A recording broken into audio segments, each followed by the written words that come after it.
Bon, alors je suis revenu dans l'espace de travail les indispensables dans Illustrator.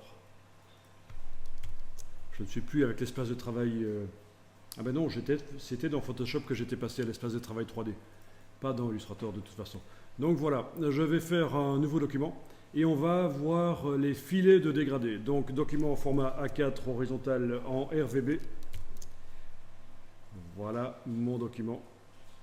Touche F pour passer plein écran et je vais dessiner au crayon une forme ovoïde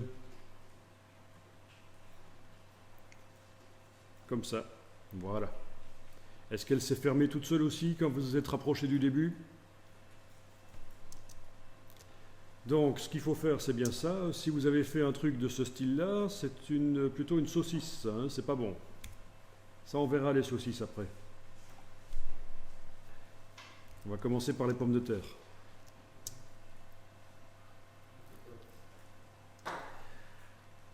Alors voilà, je vais donc donner du volume à cette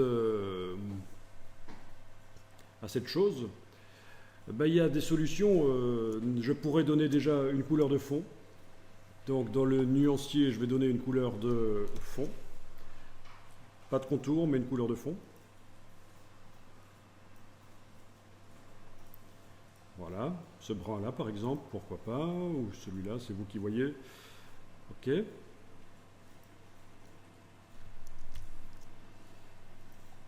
Il n'est pas interdit de mettre quand même un tout petit contour avec une couleur brune, une variante de ça, pourquoi pas.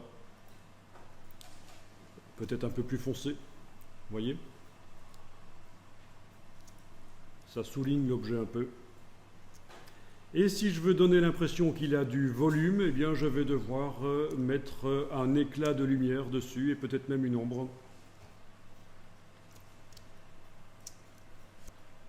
Donc pour l'éclat de lumière, je vais créer un cercle comme ceci. Et dans ce cercle, je vais mettre un dégradé. Donc je vais aller chercher la palette dégradée de couleurs.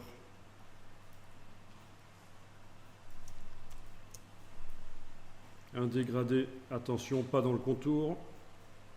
Il n'y a pas de contour à ce cercle, c'est dans le fond que je mets un dégradé. Dans le fond de l'objet, je mets un dégradé. Un dégradé de type radial. Donc à la place de linéaire, je choisis radial. Et voilà. J'ai donc un dégradé comme ça. Si ce n'est pas dans le bon sens, si vous avez le noir au centre et le blanc à l'extérieur, vous cliquez sur l'icône d'inversion du dégradé.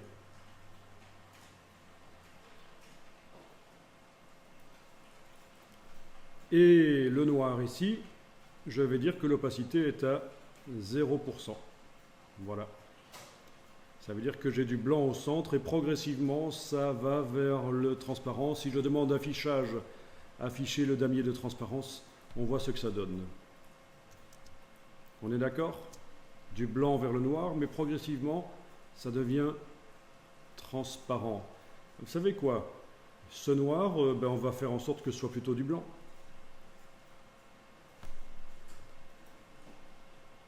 On va double-cliquer sur lui, on va dire 0%, voilà, 0% de noir. Donc, faites pas ce que j'ai fait, hein. Cliquer dans le nuancier, c'est pas une bonne solution. Je vais double-cliquer sur, j'ai double-cliqué sur l'icône là du noir et j'ai diminué à 0%. Donc c'est du blanc en fait. J'aurais pu être avec le modèle RVB, c'est 255 pour les 3 canaux. J'aurais pu être avec le modèle CMJN, c'est 0% pour les 4 encres. Le modèle TSL, teinte, saturation, luminosité, c'est ça. La luminosité à 100%. Enfin voilà, en tout cas, il faut du blanc là. Et vous avez l'icône qui est un peu différente des autres. C'est un damier, ça, en fait, qu'on voit là en dessous. Cette espèce de chose qu'on voit là en dessous, c'est un damier pour indiquer qu'on a modifié la transparence, que ce n'est pas 100% d'opacité. L'autre, ici, dont on n'a pas modifié l'opacité, elle est toujours à 100% et il n'a pas le damier. Donc vous voyez, c'est quand même mieux pour faire un éclat lumineux. On a du blanc vers le blanc, mais il y a un dégradé de la transparence en fait. Bien, Alors ce dégradé, je peux l'intégrer à mon nuancier si je veux. Je prends l'icône ici du dégradé, je l'amène sur le nuancier et voilà, j'ai un dégradé du blanc vers le blanc, mais transparent. Et alors le but est d'aller déplacer ce cercle au-dessus de ma pomme de terre, avec l'outil de transformation, modifier ses proportions, modifier sa direction, enfin voilà. Ah oui, et vous avez toujours aussi ceci. Le petit triangle dans la palette dégradée, le petit losange, pardon, qui permet de modifier la répartition. Et dans ce cas-ci, c'est la répartition de la transparence. Ok. Alors.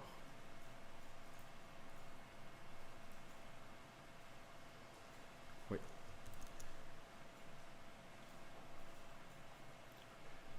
J'ai juste fait une chose ici, je viens de déplacer ce presque blanc, ce beige presque blanc, le déplacer sur l'icône ici. Ouais, je peux aussi déplacer sur l'autre icône.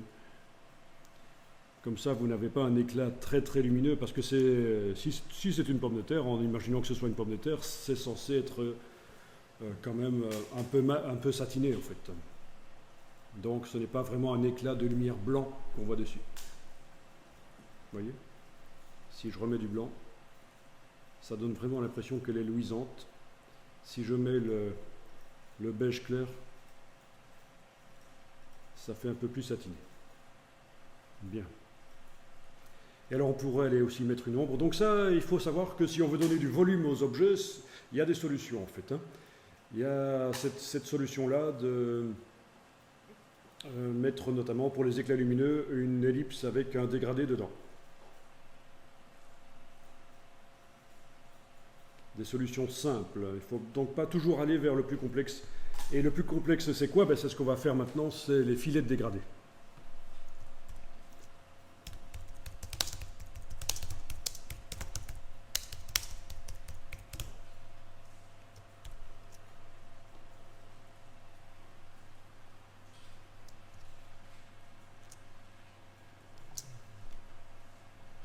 Ok, alors on va dupliquer le calque et on va travailler sur un nouveau calque. Enfin, sur le duplicata en fait. Donc dans la palette des calques, je prends le calque, je l'amène sur bloc de feuilles, ça me fait une copie. L'original, je le verrouille, j'enlève l'œil, je continue à travailler sur la copie. Je vais sélectionner mon éclat de lumière ici et je le supprime, touche suppression sur le clavier.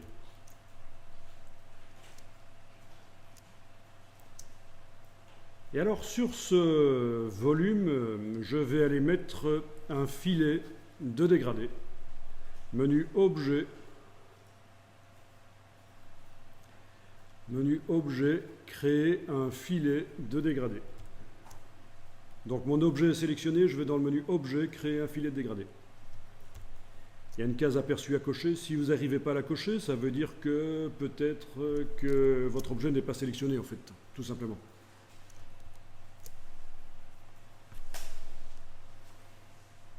Alors il faut déterminer le nombre de rangées et de colonnes, donc je vais taper ici un nombre, encore un autre ici, voilà, c'est vous qui voyez. Il ne faut pas en mettre trop en fait. En colonne 5, essayons en rangée 3. Ouais, pour commencer c'est bien, 3 et 5, pourquoi pas. Donc on a 3 colonnes, 3 lignes verticales.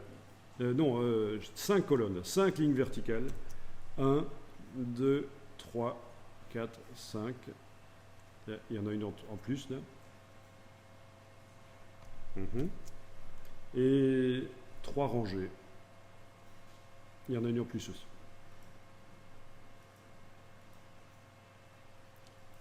Ok.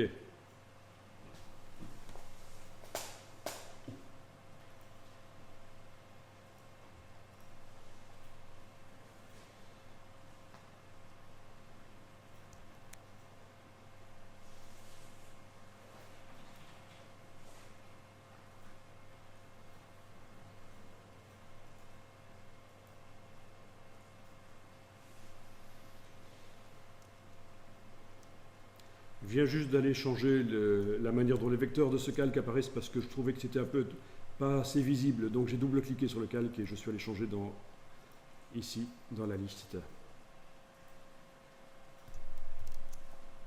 Alors voilà, on va pouvoir donner des couleurs. À quoi? Mais au croisement ici, au point.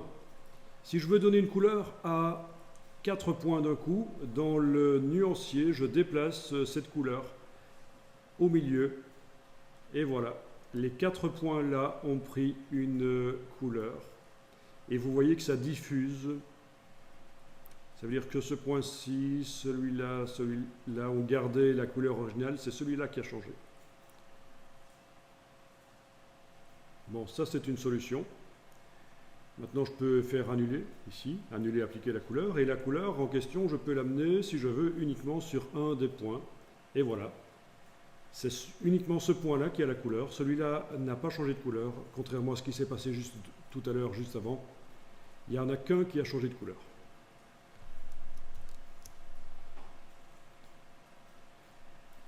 Je vais donner de l'ombre. Alors, je vais peut-être mettre l'ombre en donnant la couleur ici aux points qui sont à l'extérieur. Je vais prendre une couleur foncée et l'amener là. Voilà. Voilà. Et vous voyez qu'on donne une espèce de volume comme ça.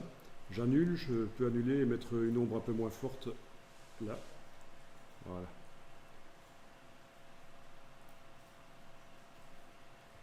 Voilà, voilà. Si je clique à côté de l'objet, on a une impression de volume.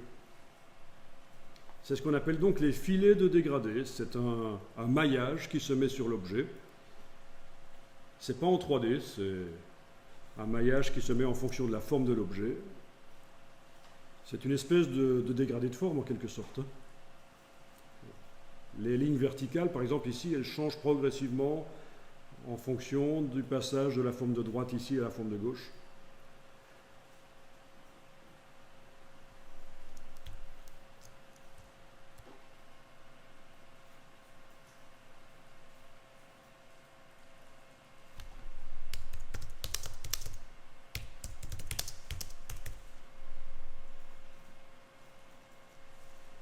Bien, je reviens cliquer sur l'objet, je vois le filet. Alors, dans la palette des outils, vous avez un outil filet, c'est celui-là, qui sert à ajouter des lignes verticales ou horizontales, ou les deux d'un coup. Donc, avec cet outil filet, si je m'approche d'un point et que j'enfonce la touche Alt et que je clique sur lui, ça le supprime. Mais en fait là, ça a supprimé la ligne carrément. La ligne a été supprimée, oui. Donc ce n'est pas le point qui a été supprimé, c'est vraiment la ligne. Logique, hein. Si le point n'existe plus, la ligne non plus. Avec quel outil? Donc voilà comment on peut simplifier un filet si nécessaire.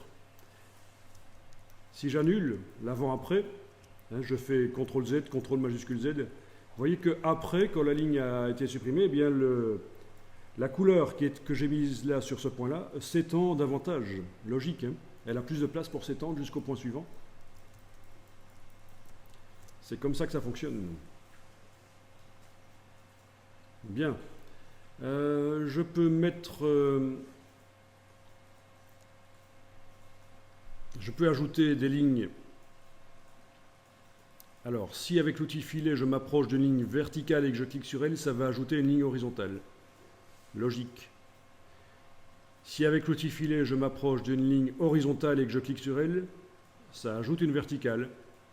Ben oui. Si je clique à un endroit où il n'y a aucune ligne, ça va ajouter les deux. Voilà. Ça commence à devenir des maillages un peu difficiles à gérer, mais pourquoi pas? Donc quand on s'approche d'une ligne horizontale et qu'on clique, ça ajoute une verticale.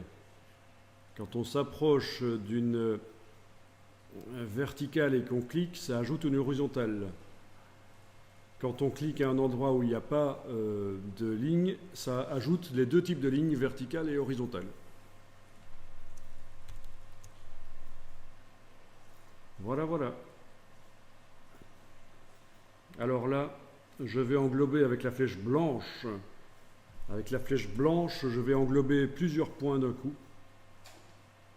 Voilà, ok. Et je vais pouvoir leur donner une couleur. Voilà, d'un coup. C'est pas interdit de donner une couleur à plusieurs points d'un coup, il faut englober.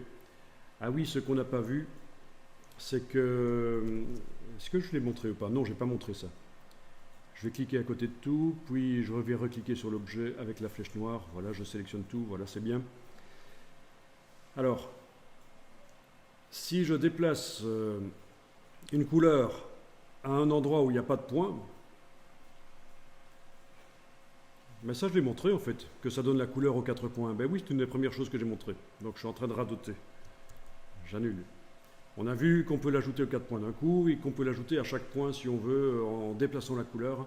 On peut donc aussi, avec la flèche blanche, cliquer sur un point et aller cliquer sur la couleur pour lui attribuer cette couleur-là. Ok. On peut activer plusieurs points, même séparer l'un de l'autre avec la touche majuscule. On active des points, même séparer l'un de l'autre, et on peut leur donner des couleurs. Voilà, voilà.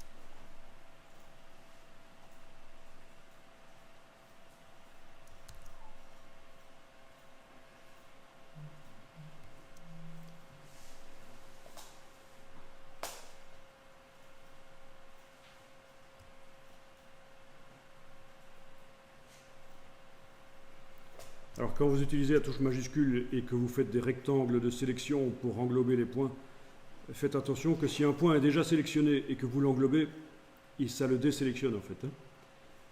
Donc ça c'est avec la touche majuscule, la flèche blanche, j'englobe, mais avec la touche majuscule, si on englobe un point qui est déjà sélectionné, ça le désélectionne.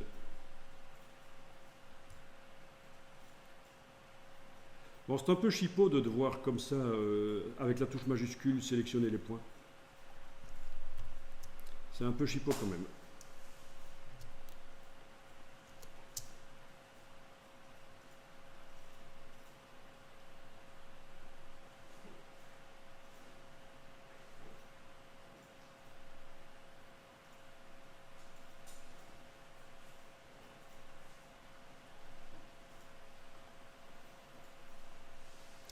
Ok, ça marche. On y arrive. La manipulation des filets de dégradé.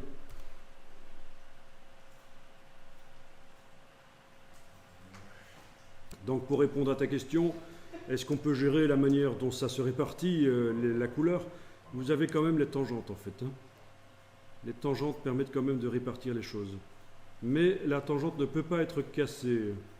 Je ne pense pas qu'elle puisse être cassée. Il faudra que je revoie dans mes notes. Si, elle peut être cassée avec l'outil de conversion. Oui, et ça peut donner des effets spéciaux intéressants, c'est ça, mais pas dans le cas d'un objet qu'on veut lisse. Ça risque de donner des réflexions bizarres.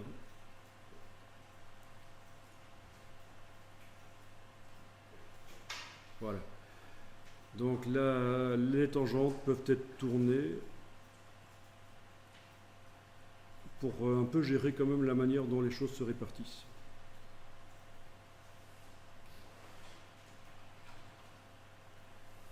Il ne faut pas être trop perfectionniste, il faut être dans l'impression globale en fait.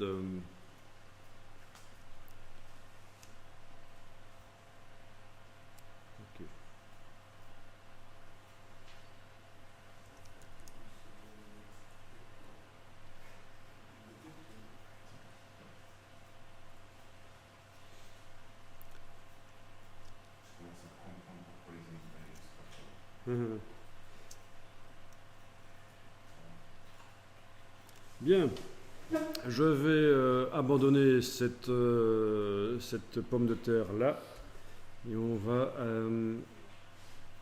dupliquer le calque. Donc je duplique le calque, je verrouille, j'enlève l'œil en face et je vais retirer le filet de dégradé qui est là. Alors pour retirer le filet de dégradé, c'est vraiment particulier. Actuellement sur ce calque, j'ai un objet qui s'appelle filet, c'est donc mon vecteur, ma pomme de terre avec le filet dessus. Je vais aller dans le menu Objet, Tracé, Décalage. Objet, Tracé, Décalage. Je coche la case aperçue et on voit que ça va faire un décalage de 3,52 et blablabla. Mais je vais faire un décalage de 0. Touche tabulation. Voilà, je vois mon décalage de 0. Ça sert à quoi? Eh bien, je clique sur OK. Et là, j'ai extrait le tracé de mon système de filet. Donc c'est mon dessin original. Ça, c'est l'astuce pour arriver à un certain moment à sortir le tracé original d'un filet de dégradé. Il faut appliquer un effet, mais non pas un effet, c'est pas un effet. Il faut aller chercher dans le menu Objet, Tracé, Décalage, faire un décalage de 0. Et donc là, je peux jeter l'objet filet parce qu'il ne m'intéresse plus. Et il me reste ma géométrie originale. En fait, ce n'est pas prévu au départ dans Illustrator de pouvoir sortir le filet le tracé original, pouvoir le sortir de l'objet filet. Et certaines personnes un peu tordues ont découvert qu'on pouvait le faire comme ça. Objet, tracé, décalage, 0 mm de décalage. Et puis on jette. Voilà. Et on perd le filet. Ah là, le filet, je voulais m'en débarrasser. Je voulais garder, je voulais récupérer ma forme de pomme de terre toute simple. Bien, alors je vous montre autre chose alors. Toujours dans les filets de dégradé. C'est un relativement gros chapitre quand même. Ça peut nous tenir à la jambe pendant 2 heures. Mais c'est intéressant pour certaines personnes. Ça peut être intéressant. Je vais ici étendre un peu le plan de travail. Voilà. Je vais faire un rectangle à côté. Ou un carré, peu importe, avec la touche majuscule. Voilà. Et sur ce carré, je vais mettre un filet de dégradé. Menu Objet, créer un filet de dégradé. Bon, ben voilà, 3 sur 5, pourquoi pas. C'est un point de départ. Je peux amener des couleurs, juste pour rire, dedans. Ah oui, ça sert aussi à faire des fonds éventuellement, des fonds abstraits pour des affiches, etc., ce genre de choses. Bien entendu, je pourrais aller chercher les couleurs Pantone, ça devrait marcher. Dans le bas du nuancier, catalogue de couleurs, Pantone Solid Coated. Le voilà. Je demande dans le menu de cette palette de me montrer des grandes vignettes. Voilà. Et bien voilà. Donc j'utilise des Pantone là. Même si au final, ce ne seront pas des Pantone qui seront imprimés. C'est peut-être pour faire du web, ceci. Donc vous voyez que ça peut servir à faire des fonds en fait.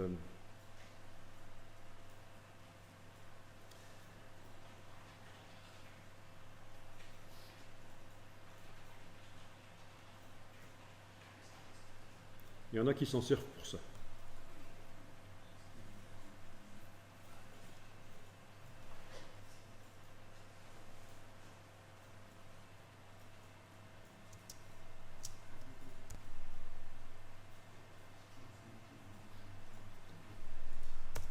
Bien, alors je vais tenter de mettre ce filet de dégradé dans la pomme de terre. Comment est-ce que je fais ça? Est-ce que le filet se situe au-dessus de la pomme de terre dans l'empilement des objets? Ben oui, puisque je l'ai créé après. Ok, donc dans l'empilement des objets, il doit se situer au-dessus. Est-ce que physiquement, il doit se situer au-dessus de la pomme de terre comme ça? Ça n'a pas d'importance pour la suite. Il peut être à côté, mais ce qui est important, c'est qu'il soit au-dessus. Non, c'est l'inverse. En dessous. Il faut qu'il soit en dessous. Excusez-moi. Mais est-ce qu'il doit être au même endroit? Pas d'importance. Mais en fait, On va le déformer. Le filet va être déformé par la forme de la pomme de terre. Je sélectionne les deux et je demande objet, distorsion de l'enveloppe créée d'après l'objet au premier plan. Vous voyez, c'est une distorsion d'après l'objet au premier plan. C'est pour ça que c'était important que ce soit la pomme de terre qui soit au-dessus finalement. Quand je réfléchis un peu, c'est plutôt comme ça en fait. Pomme de terre au-dessus. Menu objet, distorsion de l'enveloppe créée d'après l'objet au premier plan. Bien entendu, vous avez sélectionné les deux.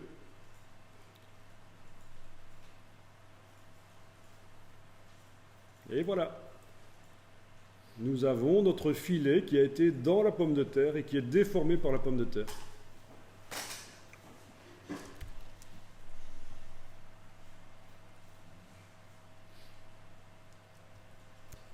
Ça ressemble à un œuf de Pâques, c'est marrant.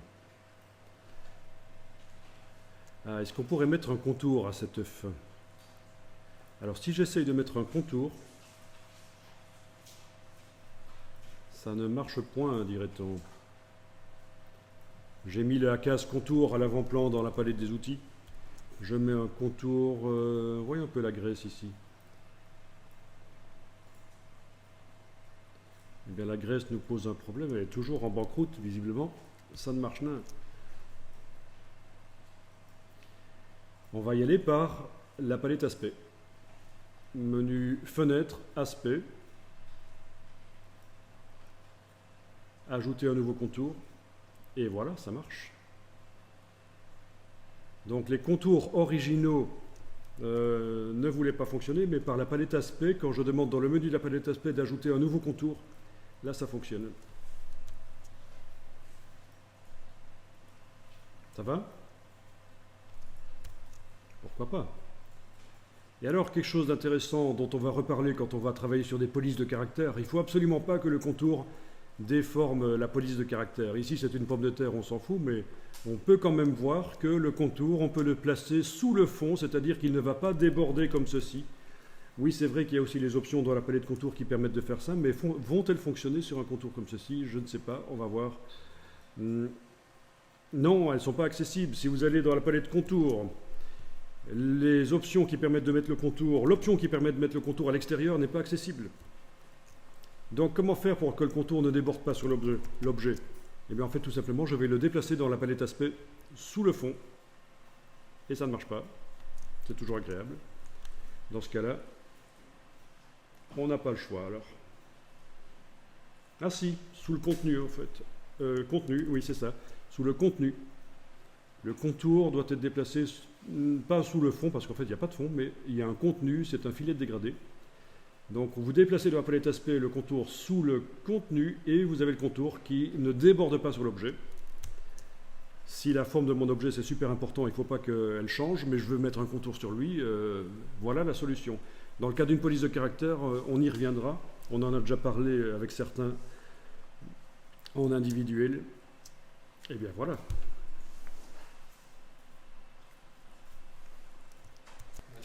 Ok, alors, quel est l'intérêt d'avoir mis le filet en demandant déformer d'après l'objet au premier plan? Eh bien, vous allez comprendre maintenant, par rapport à ce qu'on a fait juste avant dans le calque précédent. On n'a pas encore vu l'intérêt d'avoir procédé comme on a procédé l'objet, la déformation d'après l'objet au premier plan. Alors, vous avez votre objet donc, qui est sélectionné donc, et qui s'appelle enveloppe dans la palette des calques. Ici au-dessus, vous avez la possibilité de modifier l'enveloppe, c'est ce qu'on est en train de faire, ou alors modifier le contenu. Si vous cliquez là-dessus, vous avez le filet qui apparaît. Enveloppe, contenu. C'est la même chose que objet, distorsion de l'enveloppe. Modifier l'enveloppe. Objet, distorsion de l'enveloppe. Modifier le contenu. Donc les icônes ici, c'est la même chose que d'aller dans le menu. C'est un peu plus rapide. Alors, quand je suis en train de modifier le filet, qu'est-ce que je peux faire? Eh bien, je vais pouvoir faire des choses qu'il n'était pas possible de faire avant. Notamment, avec la flèche blanche, je clique à côté de tout et je vais sélectionner, déranger, si je veux. Alors, ce serait peut-être bien de passer en affichage par tracé, le temps de faire ça. Voilà, avec la flèche blanche, j'englobe tous ces points-là, par exemple. Puis, avec la touche majuscule, tout cela. Puis, tout cela. Et je vais leur donner, je reviens en aperçu, je vais leur donner une couleur de fond. Voilà, une couleur de fond. Il faut mettre la case fond à l'avant-plan. Vous voyez? Ok.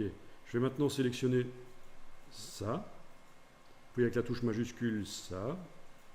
Et je donne une couleur de fond. Et voilà. Peut-être ça aussi, rose. Vous voyez, malgré que le filet finalement est déformé par l'objet, eh bien, j'arrive à le faire apparaître sous la forme d'une grille et à facilement sélectionner. Alors ici, je vais prendre l'outil filet et je vais ajouter des lignes horizontales en cliquant là, là. En fait, les lignes, ça ajoute des points, on est d'accord, mais les points prennent la couleur qui se trouve en dessous. C'est pour ça que ça ne change rien dans un premier temps.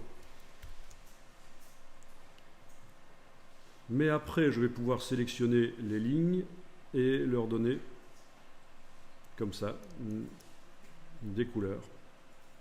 Ah, il aurait peut-être fallu que j'ajoute plus de lignes si je veux faire des petites bandes. Waouh! Ah ben évidemment, là, ça ne va rien. Outil filet.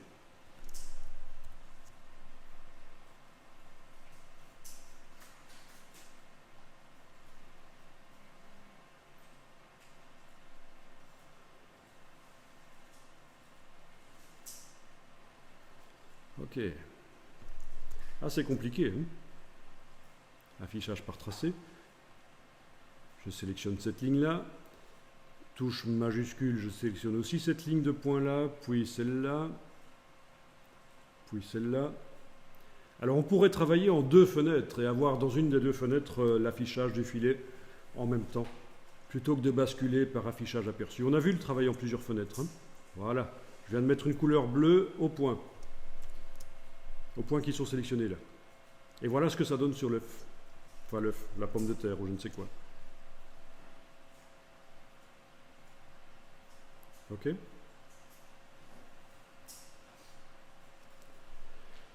Bien.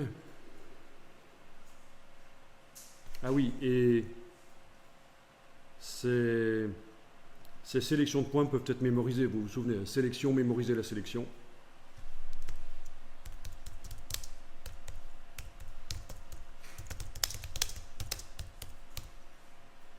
Ligne horizontale sur la pomme de terre, par exemple, voilà. Comme ça, à tout moment, je peux retrouver dans le bas du menu sélection cette sélection et la travailler. Okay.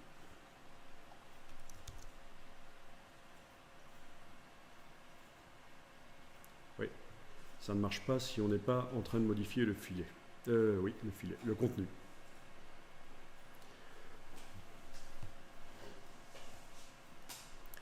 Bon, ça ouvre plein de possibilités, ce genre de choses. Ça ouvre plein de possibilités. Je vais quand même vous montrer des travaux plus sérieux, faits en plusieurs jours. Je vous l'ai déjà montré peut-être. Mais il faut savoir qu'on travaille souvent d'après photo quand on fait ça. Alors, dans Google, vous pouvez taper Gradient Mesh, c'est le nom de cette chose, c'est le filet dégradé. Ensuite, je vais à la partie Images. Et là-dedans, vous avez des images qui ont été faites par cette technique. Bien entendu, des objets, il y en a plein. Pour faire un visage, il y a un filet dégradé pour la totalité du visage, il y en a un pour le nez, un pour la bouche, un pour les yeux, etc. Blablabla. Il y en a plein. On vous montre souvent la version mesh à côté, en fait.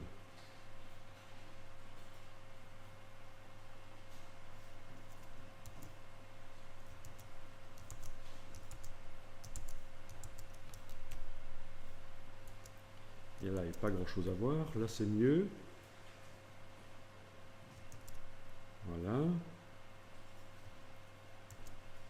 Voilà. Voilà. Pas mal, hein? Réaliste quand même. Ça, c'est pas la photo, c'est le fichier Illustrator à droite. Hein? Bon. Ah ben oui. Bon. Ah oui, évidemment ce genre d'objet. Donc en fait c'est un peu la suite de ce qu'on faisait dans les années 70, début des années 80, c'est-à-dire l'aérographe. Ceux qui ont connu le travail à l'aérographe, c'est la version numérique de l'aérographe, c'est-à-dire que c'est aussi long à faire et complexe.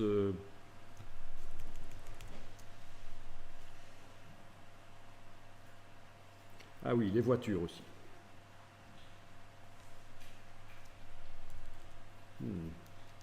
Pas très très bien fait. Il y en a parfois qui sont meilleurs que ça en fait. Ah voilà, quand même. Donc c'est un outil qui plaît à certaines personnes. Alors il y a du masquage aussi. Si on fait un filet dégradé qu'on voit là, peut-être qu'il est plus grand en réalité, il apparaît à travers une forme plus petite, par le système du masque d'écrêtage qu'on a vu.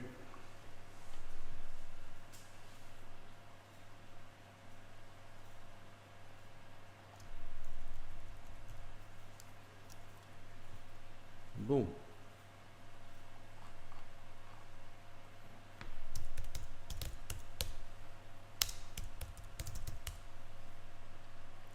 Pour ceux qui ne connaissent pas, un aérographe, c'est ce genre de choses en fait.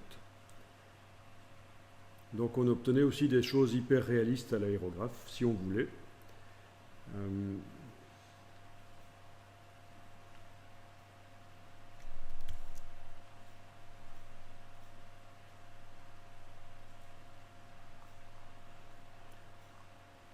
Non, je le ressors parce que c'est vrai que c'est un objet qu'on ne voit plus très souvent. Ah oui, et on s'en servait pour faire des dessins sur des carrosseries aussi. En effet.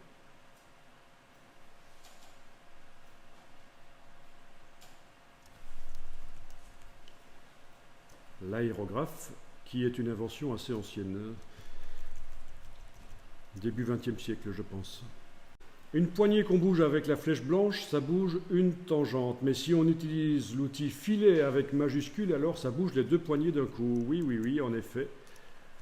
On avait vu là, j'étais allé avec la flèche blanche là sur un point, et quand je bouge une des poignées là, ben, l'autre ne bouge pas, celle qui est perpendiculaire. Mais si je prends l'outil filet avec la touche majuscule, eh bien ça bouge les deux tangentes. Ça peut être intéressant pour faire des petits effets de swirl, des effets dans le dégradé, éventuellement. Wow. Donc touche majuscule avec l'outil filet.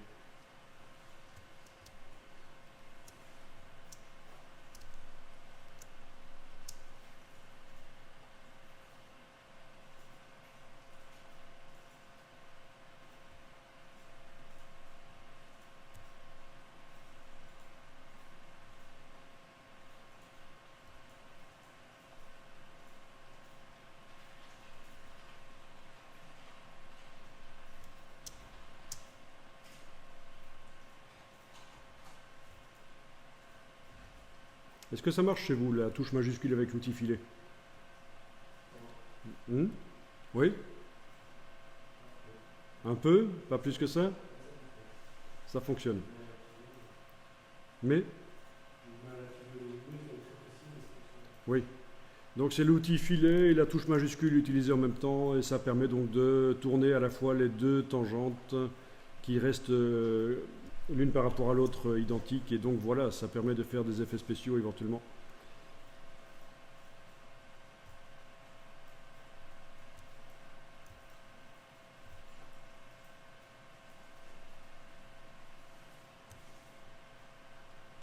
Ah, c'est un travail de chipot, mais imaginez que vous devez recréer un nez qui ressemble à une photographie, ce genre de choses peut vous aider, de pouvoir contrôler parfaitement les choses.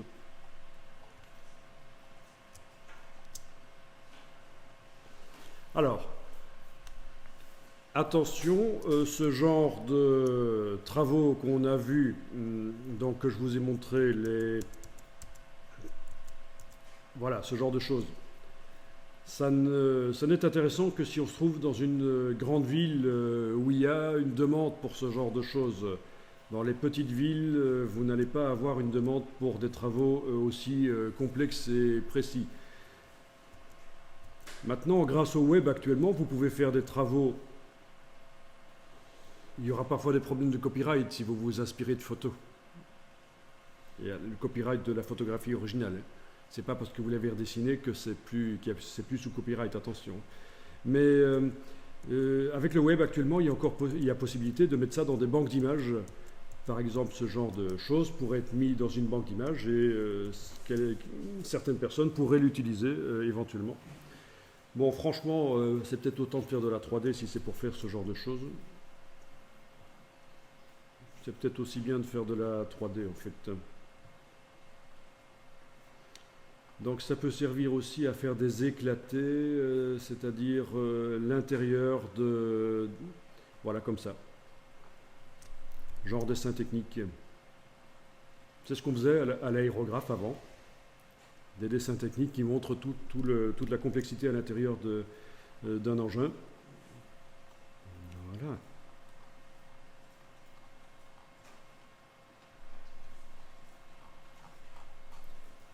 Il faut trouver son public en fait pour ça.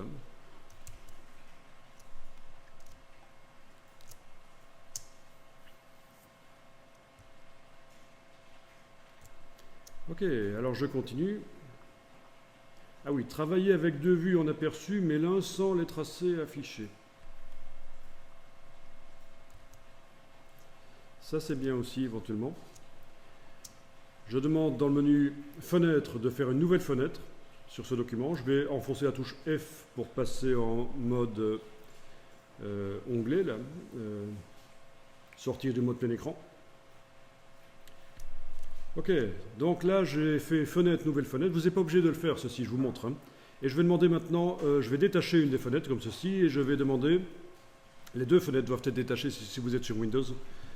Et je vais demander le menu fenêtre, disposition, mosaïque. Ça suppose qu'on n'a que ces deux fenêtres-là ouvertes en fait. Si vous avez plusieurs documents Illustrator ouverts, ça va vous foirer les choses. Ils vont se mettre en mosaïque avec les autres. Ok. Et donc, voilà, j'ai deux fenêtres ouvertes sur le même document. Il y en a une des deux dans laquelle je vais demander de ne pas voir les filets. Par exemple, celle de droite ici, je l'active et je demande affichage, masquer le contour de sélection. Ça veut dire que quand je travaille ici à gauche et que je bouge les points, eh bien le filet disparaît pour me montrer réellement ce que ça donne. Sinon c'est difficile, on est d'accord. Hein.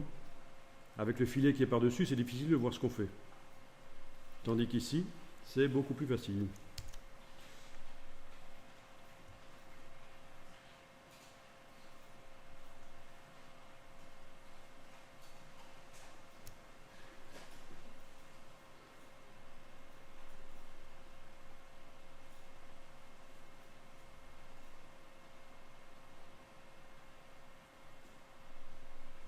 Voilà, donc intéressant de travailler comme ça.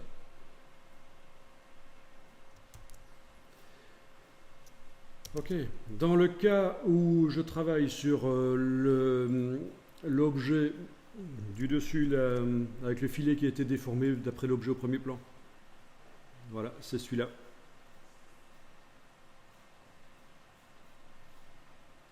Ok, celui-là.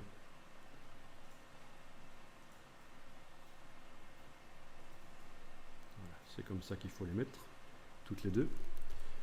Bien.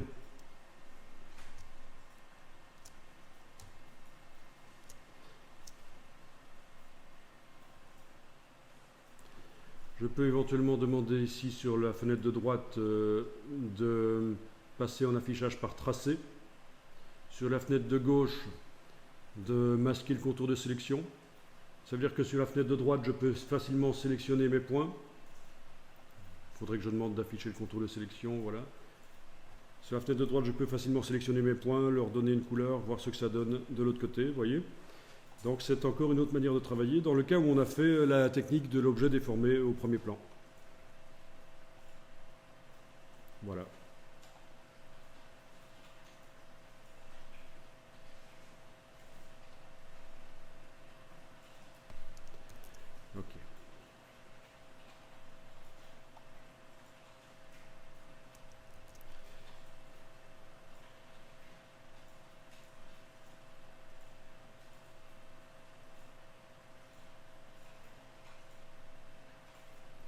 Ok, ça marche. Vous voyez la technique? Image de gauche ici, dans ce cas-ci, affichée en aperçu, mais j'ai demandé dans le menu affichage de masquer le contour de sélection. Image de droite, le contour de sélection est affiché, évidemment, pour que je puisse voir quels sont les points que je travaille. Et je suis en affichage par tracé.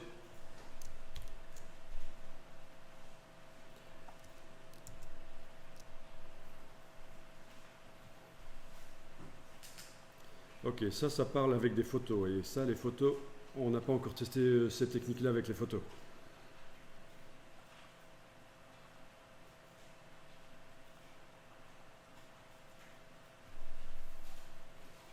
Oui, ça peut être intéressant.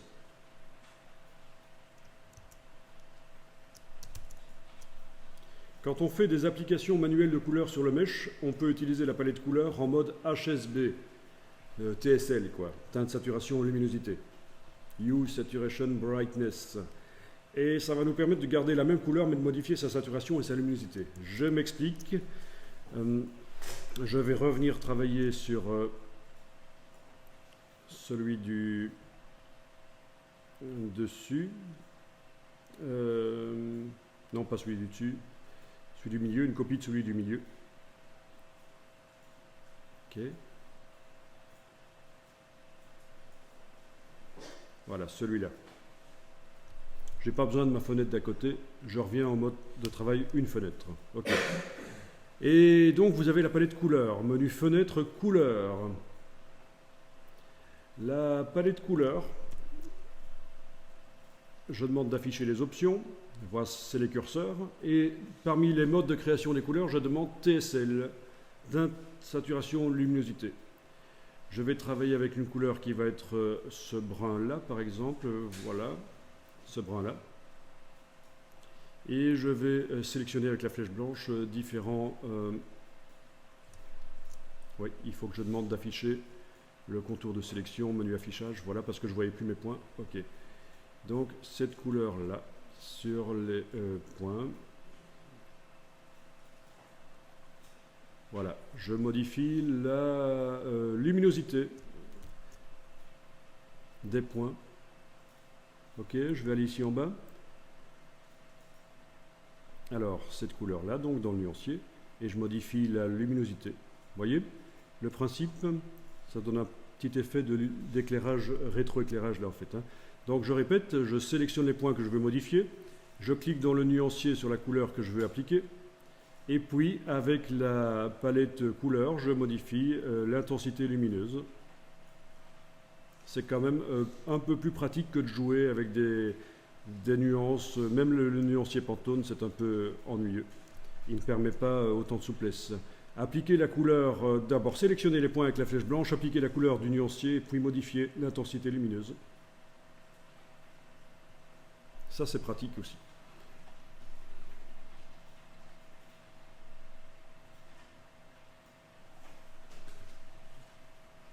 Ok.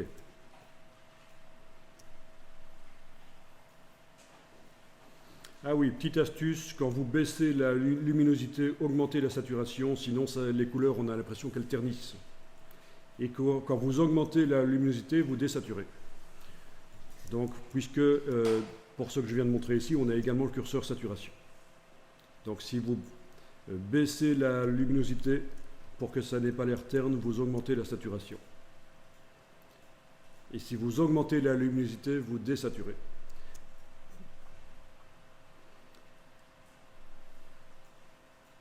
Ok, alors la plume plus permet d'ajouter des points sur les lignes d'un mesh, mais on ne peut pas leur ajouter une couleur. Ça permet juste de modifier la forme des lignes de mesh. Donc avec l'outil plume plus, voilà, je vais d'abord sélectionner mon rôle, là voilà, outil plume plus, ou l'outil plume même. Quand on s'approche, non, ça ne marche pas. Outil plume plus. Je peux cliquer, ça met un point. Je ne pourrai pas ajouter à ce point, lui ajouter une couleur. Ça ne marche pas. À un point qui fait partie d'une mèche, oui, j'annule. Mais à un point qui a été ajouté par la plume, non. Et donc il va servir uniquement pour modifier la répartition des couleurs. Modifier la répartition des couleurs. Plume plus,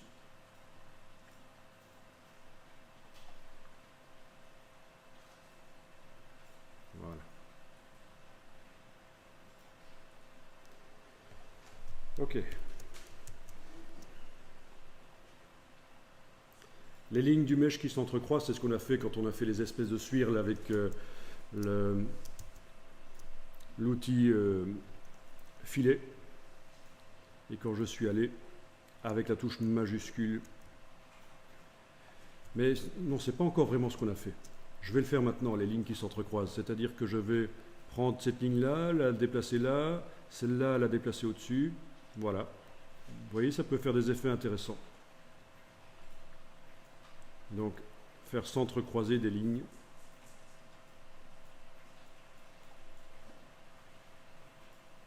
Voilà. C'est vous qui voyez.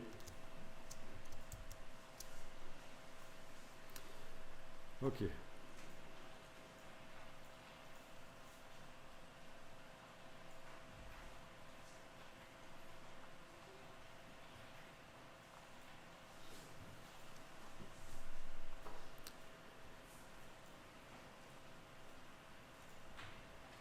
Ok, ok.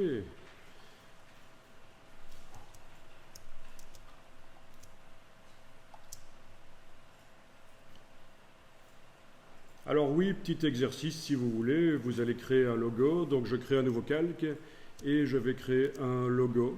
Alors j'y vais, vous allez voir ça, après vous allez tester ça. Oups, la couleur du calque est en jaune, c'est pas génial. Voilà, ok. Donc avec la plume, je crée une forme, comme ceci par exemple, voilà. Je vais ici créer une autre forme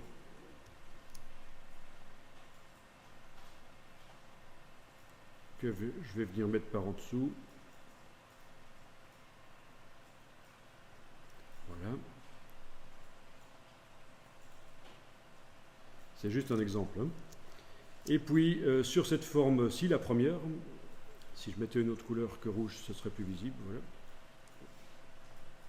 Misère, c'est pas toujours facile. Voilà. Donc sur cette première forme, je mets un filet de dégradé. Bon, ça supposerait que d'abord, une fois que mon logo est fait et qu'il est correct, voilà, on va faire comme ça. Une fois que mon logo est correct, on va dire, je vais dupliquer en fait le calque, garder en backup la version avec les aplats. Donc je travaille sur cette forme-là, je fais créer un filet de dégradé, voilà, pourquoi pas ça. Ok, un autre filet de dégradé ici. Ok, un autre là. Un autre là.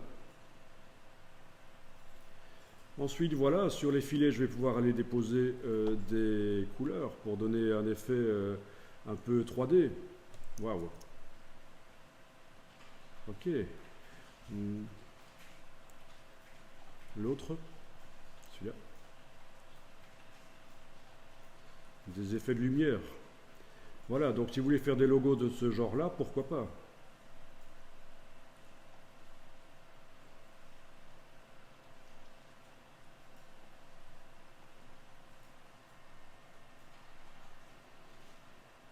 Ok. Alors.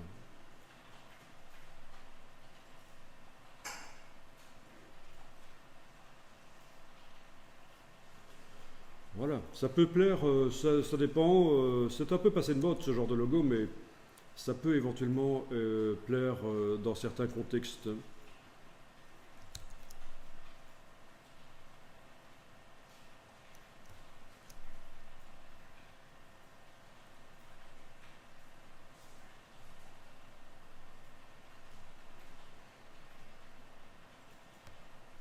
Bon, et puis on peut évidemment aller modifier encore et aller modeler même avec les outils de déformation qu'on avait vus.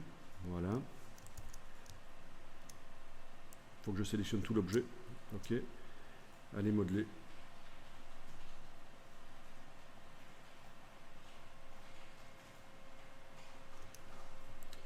Etc. etc. Bon.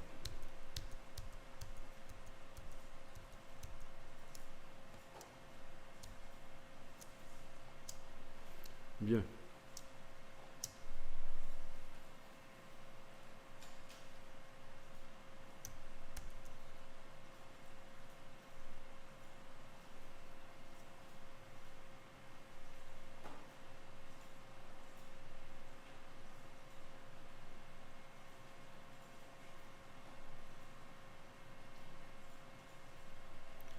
Bon, ça c'est vite fait, c'est pour vous montrer un peu le genre de logo qu'on peut faire rapidement.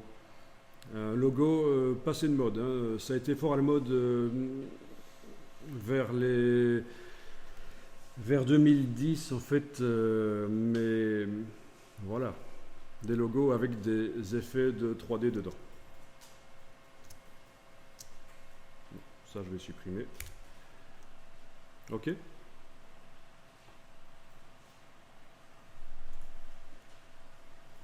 Donc ce n'est pas que pour faire des choses réalistes nécessairement.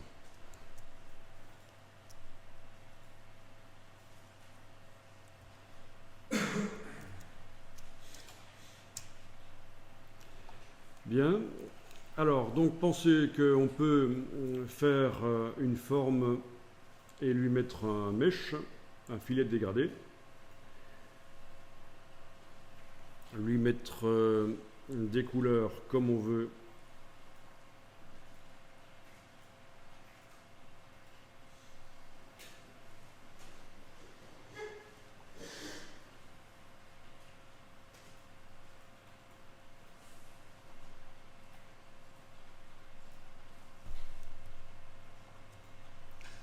Ok. Mais cette forme, ça peut être juste une base, et puis après, vous allez faire la vraie forme, en fait. Hein. Vous allez éventuellement faire la vraie forme qui vous intéresse.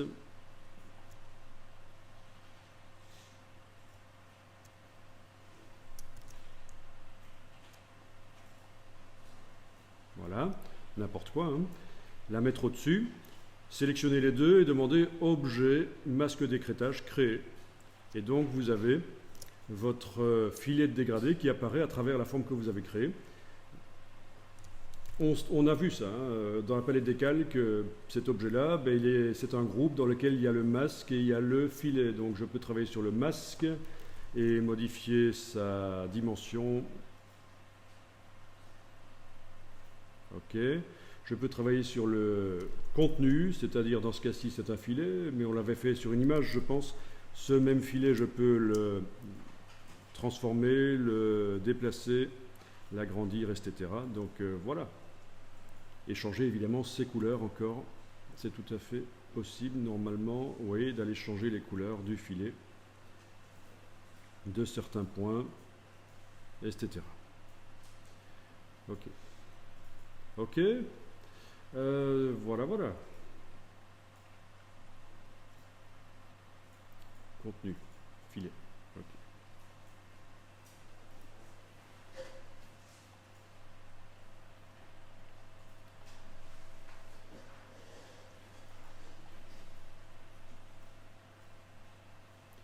Okay. Donc, travailler avec des masques. C'est absolument comme ça que les illustrations que je vous ai montrées sont faites. Ils travaillent avec des filets qui sont à l'intérieur de masques, de la vraie forme. Ils ne mettent pas directement le filet sur la vraie forme en fait. Hein. Voilà. Alors ce qui peut être fait aussi, c'est évidemment ce genre de choses ici. Ok. En imaginant que ça soit ma vraie forme, je vais demander objet, tracé, décalage.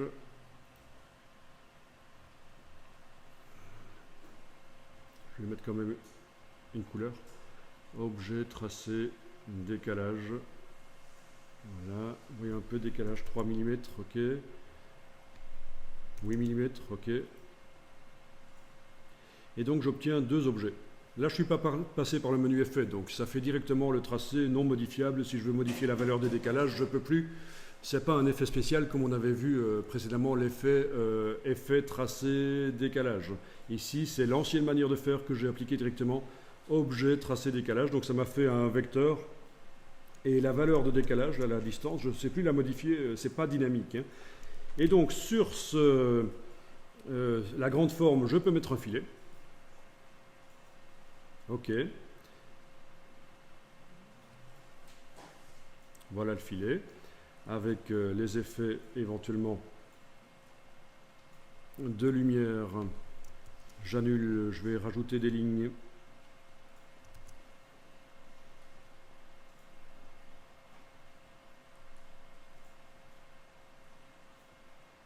Oui, pour que quand j'ajoute des lignes, ça ne fasse pas de couleur, j'ai désélectionné, j'ai enlevé la couleur qui était dans la case de fond et puis je resélectionne et j'y vais, c'est celui-là, je resélectionne et j'y vais avec l'outil filet. Donc si vous voyez que quand vous ajoutez des lignes, ça ajoute la couleur qui se trouve dans la case ici, voilà comme ça, et que ça vous ennuie, vous allez tenter de désactiver, enlever la couleur, réactiver, revenir avec le filet, et ça ne marche pas. Ça devrait m'enlever cette couleur, mais je vais aller la choisir dans le nuancier. Ok. Bon, ok. Donc ce filet ici. Voilà, je voulais lui mettre la couleur blanche là. Et la couleur blanche là, mais plus fine en fait. Voilà, ça marche. Ok. Et donc, dans l'empilement des calques, le filet dégradé ici se trouve bien sous la forme qui va servir à le masquer. Je sélectionne les deux et je fais Objet, masque d'écrêtage créé. J'ai donc la forme originale qui m'intéressait avec un filet à l'intérieur. C'est celle-ci. Voilà. Avec le filet à l'intérieur. On choisit si on travaille sur la forme ou sur le contenu. Le contenu, c'est le filet. Voilà, voilà. Plein de solutions pour travailler. Et on va voir qu'on peut aussi travailler avec des photos. En parallèle, la photo et le filet.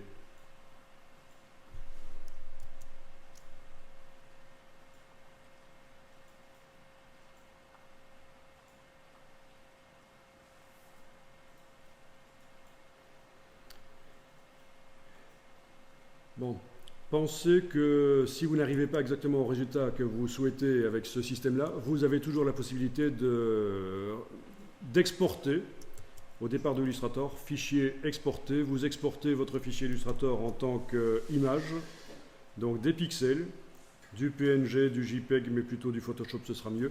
Vous récupérez dans Photoshop et vous faites des retouches dans Photoshop, comme si c'était une retouche sur une photo. Donc il ne faut pas essayer de tout faire dans le même logiciel. Si vous pensez que vous n'arrivez pas à faire tout nickel dans Illustrator, vous allez au maximum de ce que vous pouvez faire dans Illustrator, pouvez vous retoucher dans Photoshop.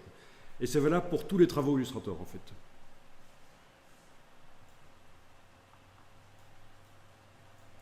Ok, ça c'est un peu plus compliqué. Enfin,